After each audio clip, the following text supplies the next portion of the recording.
You know, there's something quite peculiar about our relationship with these devices we carry. We stare into these glowing rectangles, scrolling through endless streams of information, desperately seeking connection while simultaneously disconnecting from the world around us. It's as if we've created a parallel universe that fits in our pocket, one that promises fulfillment, yet leaves us strangely hollow. What Alan Watts would have found most fascinating about our digital anxiety isn't the technology itself, but how perfectly it magnifies the very illusions he spent his life illuminating. The more connected we become, the more isolated we feel. The more information we access, the less wisdom we embody. The more digital friends we accumulate, the more genuine loneliness pervades our existence. These paradoxes weren't created by technology, they were merely amplified by it. This anxiety we experience isn't really about screen time or notification overload. It's about something far more fundamental, our confusion about who we really are. We've mistaken ourselves for our digital avatars, our curated feeds, our follower counts. We've become entangled in what Watts would call a hallucination of separateness that technology has made more convincing than ever before.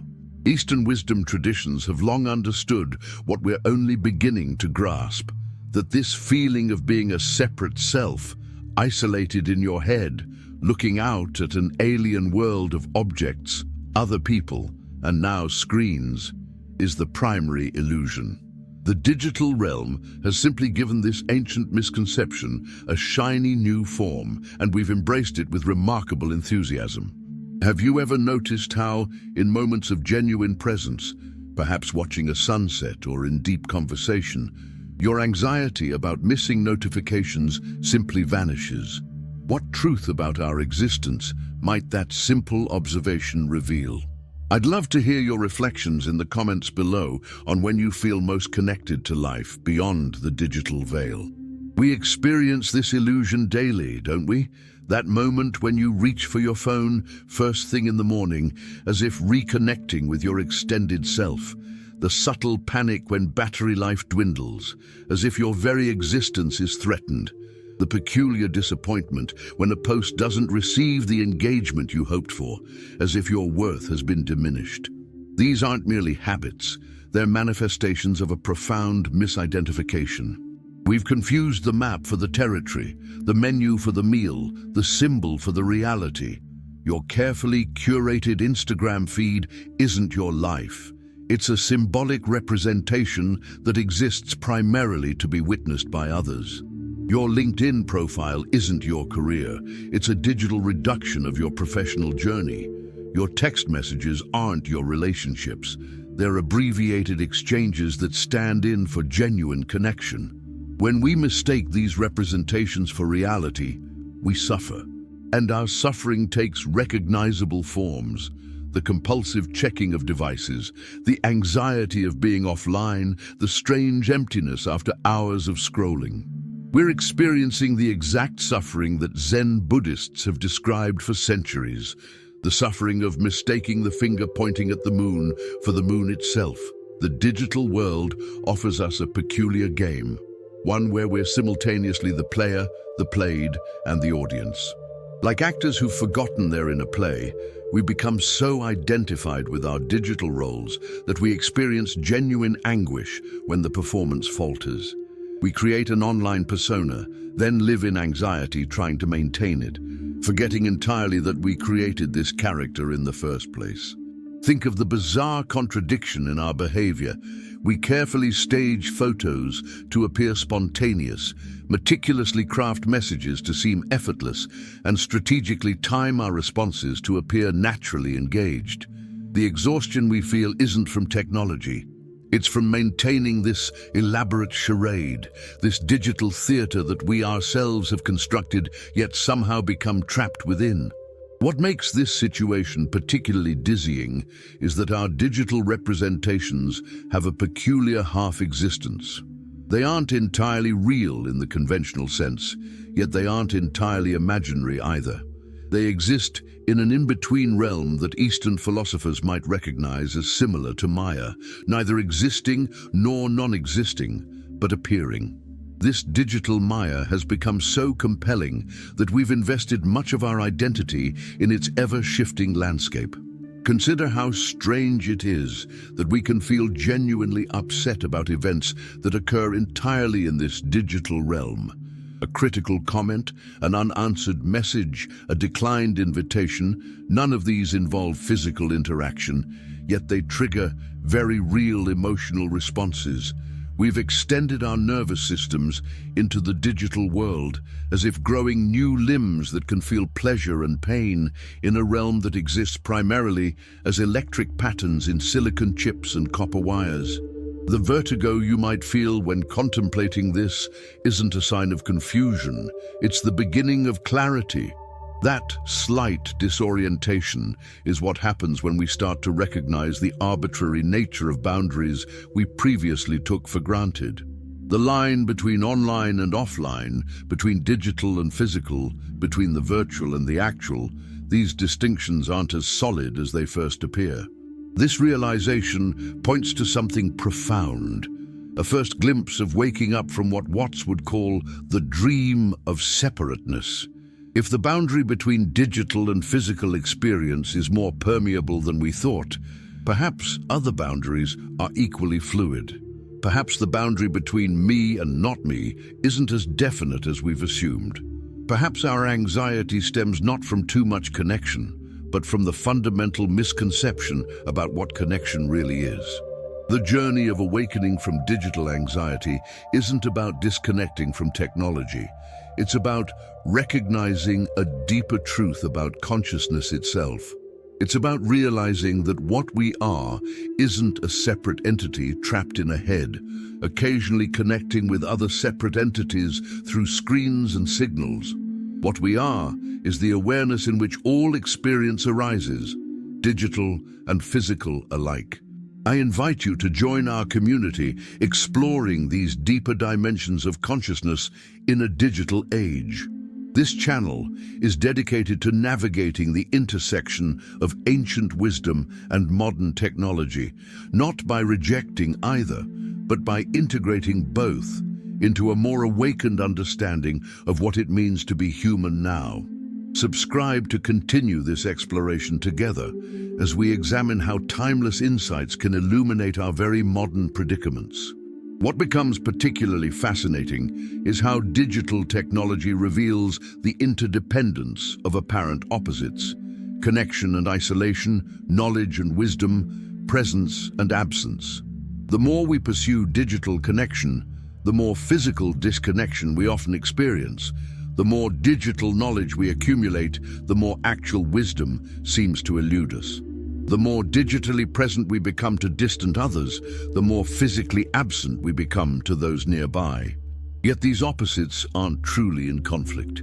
They're different aspects of the same reality. Like the front and back of your hand, they cannot exist without each other. Digital connection only has meaning in relation to disconnection. Online presence only has significance in relation to physical absence.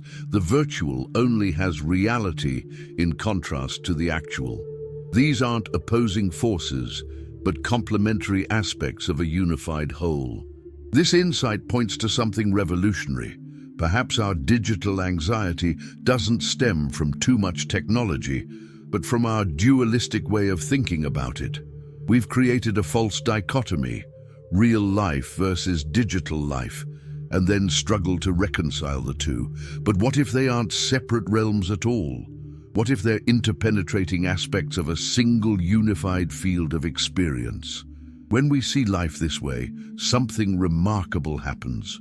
The boundary between online and offline begins to dissolve, not because everything becomes digital, but because we recognize that all experience, digital and analog alike, arises in the same awareness.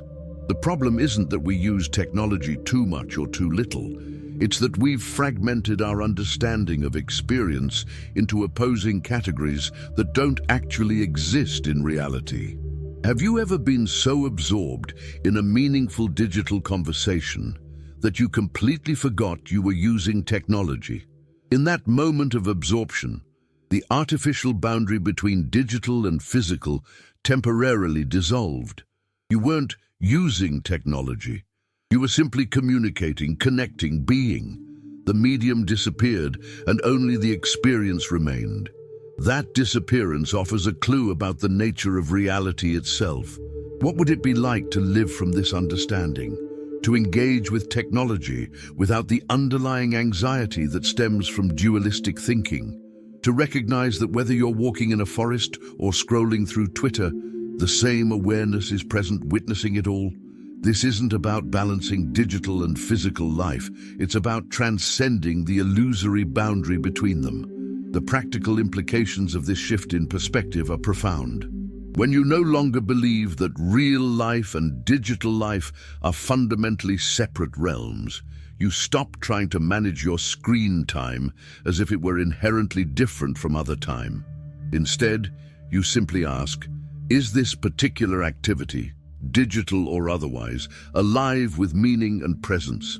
Does it contribute to flourishing? Does it arise from awareness or from unconscious habit? This is where Watt's insights become particularly relevant to our digital predicament. He understood that transformation doesn't come from controlling or restricting experience, but from seeing through the illusions that govern our perception.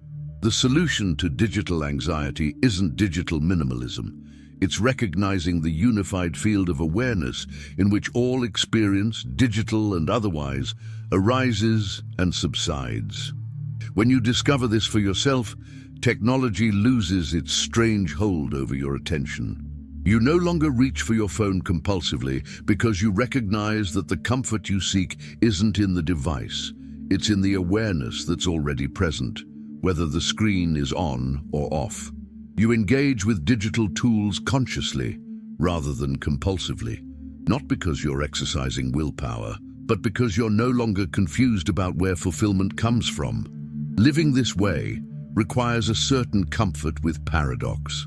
You can recognize the constructed, virtual nature of the digital realm, while simultaneously acknowledging that all human reality is, in a sense, virtually constructed through language, culture, and shared meaning. You can appreciate the unique affordances of digital communication while seeing that the awareness in which that communication appears is no different from the awareness in which everything appears. This comfort with paradox isn't something our culture generally encourages. We prefer clear distinctions, definite boundaries, and unambiguous categories. Yet reality consistently transcends these artificial divisions. What Alan Watts recognized, and what our digital predicament makes increasingly clear, is that life is more like music than like a filing system. It's a flowing, unified process rather than a collection of separate objects and events. The integration of this understanding doesn't happen overnight. There's an inevitable dance between remembering and forgetting, between moments of clarity and periods of confusion. You might experience profound insight into the illusory nature of digital anxiety while meditating, only to find yourself mindlessly scrolling through social media an hour later. This oscillation isn't a failure, it's part of the process of awakening. What matters isn't perfection, but direction. Are you moving toward greater awareness of the unified nature of experience, or toward further fragmentation? Are you increasingly able to recognize when you've become identified with digital representations, or are you becoming more entangled in them? The trajectory matters more than any particular state. The resistance you might feel toward this perspective is perfectly natural. Our entire culture, and now our entire digital infrastructure, is built upon the assumption of separateness. Every social media platform is designed to reinforce the sense of a separate self that needs validation, comparison, and constant updates to maintain its existence. Swimming against this powerful current requires both clarity and compassion for yourself when you inevitably get swept along. But what if the current itself is changing? What if we're witnessing not just individual awakening, but a collective recognition of the limitations of digital dualism? The growing awareness of digital anxiety, the increasing questioning of social media's effects on well-being, the emerging understanding of attention as our most precious resource. These might be early signs of a broader cultural shift toward a more integrated relationship with technology. Imagine a future where we design digital technologies based not on the illusion of separateness, but on the reality of interconnection, where social platforms enhance rather than substitute for embodied presence, where digital tools serve the flourishing of awareness rather than its fragmentation. This isn't a utopian fantasy, it's a potential future that becomes more possible as more of us wake up from digital dualism. The journey from separation to integration, from fragmentation to wholeness, from digital anxiety to technological clarity, this isn't just an individual path, but a collective possibility. By recognizing the unity of all experience within awareness, we contribute to a field of understanding that extends far beyond our individual lives. When you see through the illusion of digital dualism, something remarkable happens. Technology doesn't disappear from your life. It simply assumes its proper place as one expression of human creativity rather than a separate realm of existence. You use digital tools when they serve meaningful purposes and set them aside when they don't, not through discipline but through clarity about what's actually happening in experience. The ultimate realization might be that what we've been seeking through our screens, connection, meaning, validation, entertainment, escape, was never in the technology itself, but in the awareness that witnesses all experience. The light we've been seeking isn't in our screens, but in the consciousness that perceives the screen. The connection we crave isn't digital, but existential. The recognition that what we are isn't separate from what everything is. In the end, what Alan Watts knew about digital anxiety decades before smartphones is that it's not fundamentally about technology at all. It's about our eternal confusion regarding identity, our habitual mistaking of symbols for reality, and our persistent belief in separation despite all evidence of connection. Technology didn't create these confusions. It simply gave them new forms and greater urgency. The antidote isn't rejecting technology, but seeing through the fundamental misconception at its core, that there's a separate self who uses technology to connect with a world from which it's inherently divided. When this illusion dissolves, even momentarily, what remains is simply presence, aware, connected, and fundamentally undivided by screens or any other apparent boundary. And so we return to where we began, but with new eyes. Those glowing rectangles we carry aren't portals to another reality, but mirrors reflecting our eternal confusion about who and what we are. When we look deeply enough, beyond the reflections, we discover that the awareness looking at the screen is the same awareness in which the screen appears. The observer and the observed aren't two. In that recognition lies true freedom. Not freedom from technology, but freedom from the misidentification that makes technology seem like either salvation or destruction, rather than simply another aspect of our extraordinary human journey. What Alan Watts knew, and what we can now rediscover in the digital age, is that reality has never been divided except in thought, and that the peace we seek has been present all along, as the awareness in which both anxiety and its absence appear.